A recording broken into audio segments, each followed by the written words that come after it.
मनसे अध्यक्ष राज ठाकरे आणि त्यांच्या कार्यकर्त्यांनी अमराठी भाषिकांविरोधात केलेल्या कथित द्वेषपूर्ण वक्तव्यांच्या घटनांची माहिती ही मुंबई उच्च न्यायालयानं मागवली आहे. राज ठाकरे यांच्या विरोधात उच्च न्यायालयात दाखल याचिकेच्या सुनावणी दरम्यान याचिकाकर्त्यांकडून ही माहिती मागवण्यात आली.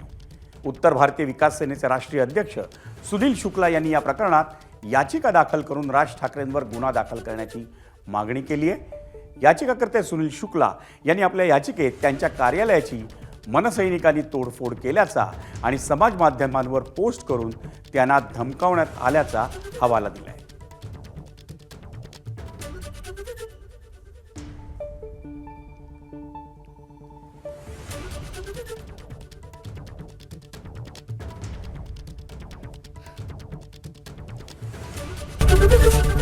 एबीपी माझा, उघडा डोळे बघा नीट.